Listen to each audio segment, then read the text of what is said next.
राष्ट्रवादी काँग्रेस सातारा जिल्हाध्यक्ष शरद पवार गटाचे सुनील माने हे नाराज असल्याच्या बातम्या काल दुपारपासून सर्व माध्यमांमध्ये आजच्या दैनिकामध्ये सर्वत्र प्रकाशित झालेल्या आहेत। सुनील माने नक्की नाराज आहेत का, असतील तर कोणत्या मुद्द्यावर ते नाराज आहेत या विषयावर आज आपण विश्लेषण करणार आहोत। नमस्कार, मी विकास भोसले, आपण पाहताय महाराष्ट्र लाईव्ह। पहिल्यांदा सुनील माने यांचा राजकारणातला प्रवेश आणि राजकारणात त्यांनी मिळवलेली पदं आणि एकंदरीत आत्तापर्यंतच्या घडामोडीमध्ये सुनील माने यांचं राष्ट्रवादी काँग्रेसमध्ये असलेलं योगदान या विषयावर आपण चर्चा करणार आहोत। यानंतर खरंच सुनील माने नाराज आहेत का आणि या विषयावर सुद्धा चर्चा करणार आहोत। असतील तर या नाराजीचा नक्की परिणाम काय होईल हे सुद्धा आपण पाहणार आहोत। सुनील माने, सुनील गुलाबराव माने अत्यंत शांत, संयमी आणि तेवढंच दिलखुलास व्यक्तिमत्व म्हणून रहमतपूर नगर परिषदेला गेल्या 30 वर्षापासून परिचित असलेलं, या नगरपालिकेचं नेतृत्व करत असलेलं हे व्यक्तिमत्व सुनील माने जिल्ह्याला माहीत आहेतच, मात्र राज्याला माहीत झाले ते म्हणजे जिल्हाध्यक्षपदाच्या कार्यकालामध्ये। म्हणजे राष्ट्रवादी काँग्रेसच्या जिल्हाध्यक्षपद ते जवळजवळ 8 वर्ष ते सध्या राष्ट्रवादी काँग्रेसचे जिल्हाध्यक्ष आहेत। मात्र सुनील माने यांचा राजकीय प्रवास सुरू झाला तो म्हणजे आशिया खंडातील सर्वात जुनी नगरपालिका म्हणजे सातारा जिल्ह्यातील कोरेगाव तालुक्यातील रहमतपूर नगर परिषदेच्या या निवडणुकीच्या माध्यमातून। थेट निवडणुकीमध्ये सुनील माने म्हणजे साधारणतः काळ असेल तो मला वाटतं 1996 सालचा अंदाजे सुनील माने थेट नगराध्यक्ष निवडणुकीमध्ये हे निवडून आले आणि सर्व युवा कार्यकर्ता, त्यांचं वय त्यावेळी असेल फक्त अवघं मला वाटतं 22 वर्ष वय असेल, 22-23 फार तर। या निवडणुकीमध्ये थेट निवडणुकीमध्ये तिरंगी लढत झाली होती।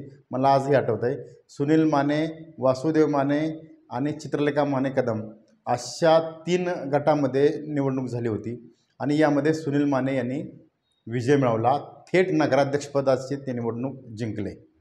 या काळात रहमतपूर नगर परिषद जो परिसर होता तो कोरेगाव विधानसभेला जोडला गेला होता। त्यावेळी कोरेगाव विधानसभा म्हणजेच तेव्हा सुनील माने हे डॉक्टर शालिनीताई पाटील यांच्या नेतृत्वाखाली काम करत होते।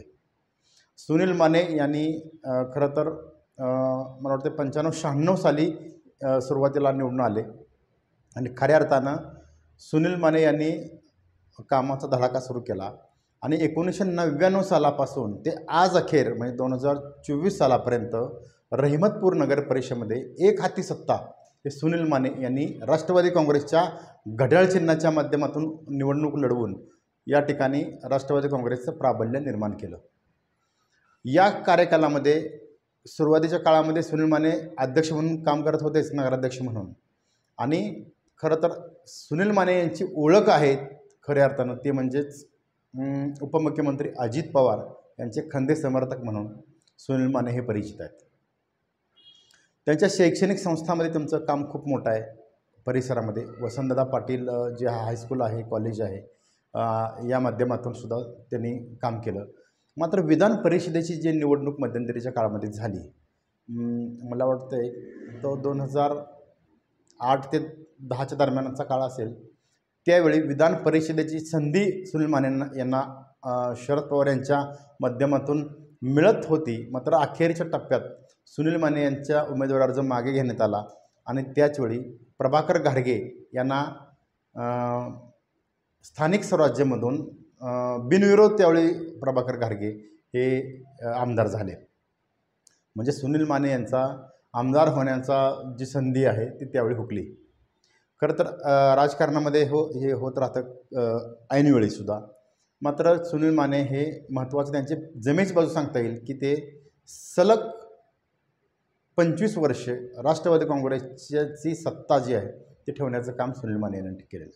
आत्ता सांगण्याचं कारण काय की सुनील माने हे राष्ट्रवादी काँग्रेसशी एकनिष्ठ राहिले आणि विशेष त्यांना दुसरा एक अँगल असा की सुनील माने हे पहिल्यापासून अजित पवार यांचे खूप जवळचे खंदे समर्थक म्हणून सुद्धा ओळखले जातात आणि त्यांचा रहमतपूर नगर परिषदेचा जो काही विकास झाला, जी काही मोठी मोठी डेव्हलपमेंट झाली, आज रहमतपूर नगर पूर्वीची रहमतपूर नगर परिषद आणि आत्ताची रहमतपूर नगर परिषद जमीन आसमानचा फरक. म्हणजेच अक्षरशः स्मार्ट रहमतपूर सुनील माने यांच्या नेतृत्वाखाली राष्ट्रवादी काँग्रेसनं च्या सर्व नगरसेवकांच्या सहकार्यानं आणि नागरिकांच्या सहकार्याने केलेला आहे.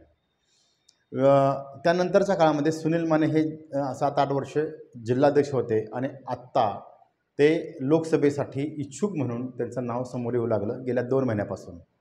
आणि स्वाभाविक आहे, एखादा कार्यकर्ता ज्यावेळी 30-30 वर्ष एखाद्या पक्षामध्ये काम करतो आणि त्यावेळी त्याला शेवटी अपेक्षा ही राहतेच की लोकसभेसाठी.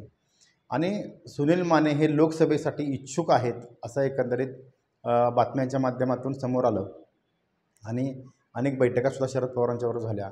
आणि तुम्ही पाहिलंसुद्धा असेल की महाविकास आघाडीच्या बैठकीच्या दरम्यान शरद पवार यांनी जे बोलावून घेतलं प्रमुख इच्छुकांना, यामध्ये खासदार श्रीनिवास पाटील, त्यानंतर सुनील माने, आमदार बाळासाहेब पाटील आणि सत्यजित सिंह पाटणकर हे सुद्धा हेलिकॉप्टरमधून शरद पवार यांची भेट घ्यायला गेले. आणि खूप अपेक्षा होत्या सुनील मानेंनासुद्धा की उमेदवारी मिळेल.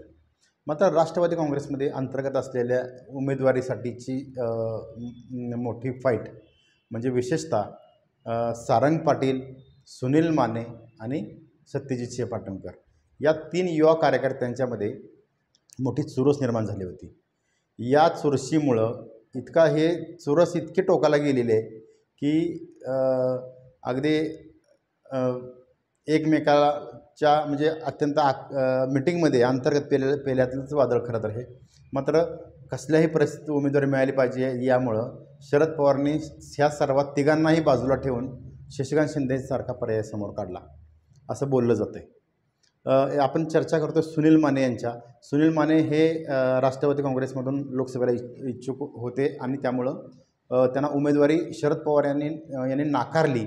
यामुळं सुनील माने नाराज झाले आणि कालच्या बैठकीला सुनील माने हे गैरहजर राहिले. आज सर्व माध्यमामध्ये दैनिकामध्ये बातम्या आहेत की सुनील माने नाराज आहेत.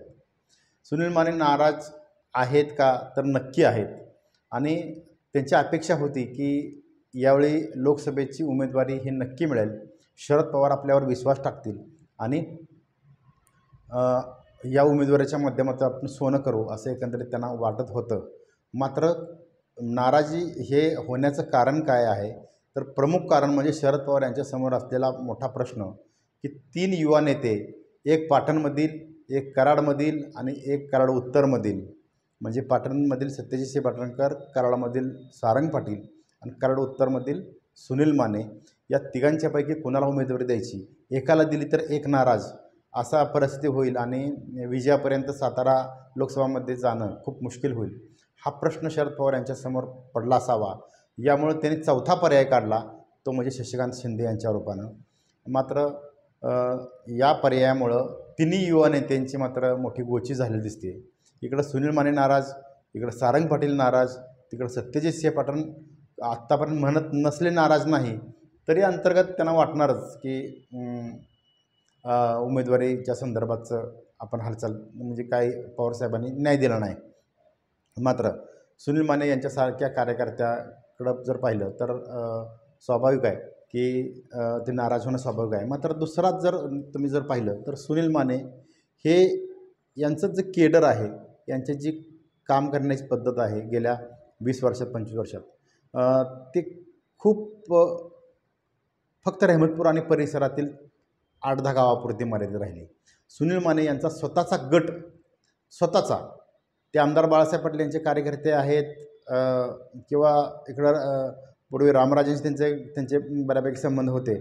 मात्र सुनील माने हे स्वतःचा केडर म्हणून उभं करण्यात खूप कमी पडले, हे सुद्धा नाकारून चालणार नाही.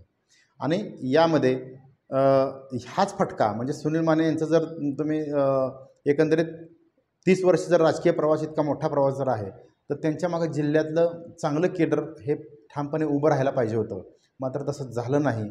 आणि किंबहुना कराड उत्तरमधील सुद्धा रहमतपूर परिसर आणि रहमतपूर परिसरातील जर 8-10 गावं जर सोडली तर त्या पलीकडं सुनील माने हे राजकारणात आपला प्रभाव टाकू शकले नाहीत. जिल्हाध्यक्ष म्हणून कार्यक्रमाला बोलवणं ती गोष्ट वेगळी, मात्र स्वतःचं कार्यकर्त्यांचं केडर असणं लोकसभेसाठी खूप महत्त्वाची गोष्ट असते. यामध्ये सुनील माने कमी पडले आणि यामध्ये फक्त रहमतपूर आणि परिसरामध्ये आपलं वजन आहे म्हणून लोकसभेला उमेदवारी मागणं हा सुद्धा मुद्दा समोर आला असेल शरद पवार यांच्यासमोर. यामुळं सुनील माने हे नाराज आहेत का, तर नक्की आहेत. ही नाराजी कशी दूर करणार का राष्ट्रवादी काँग्रेस स्वतः उमेदवार असतील शशिकांत शिंदे हे, किंवा स्वतः शरद पवार किंवा इतर गोष्टी कशी नाराजी दूर करणार हे सुद्धा पाहावं लागेल. मात्र एकंदरीत सुनील माने यांच्यासारख्या कार्यकर्त्यावर अन्याय झाला असा आरोप कार्यकर्ते जरी करत असले तरी लोकसभासारख्या एवढ्या मोठ्या 6 विधानसभा मतदारसंघाचं नेतृत्व करण्यासाठी लागलेलं जे कार्यकर्त्यांचं पाठबळ हे त्यांच्याकडं नव्हतं हे सुद्धा पाहणं महत्त्वाचं आहे. आणि या उमद्या कार्यकर्त्याला पुढं मागं संधी मिळेल ही अपेक्षा करूया. पाहत राहा महाराष्ट्र लाईव्ह.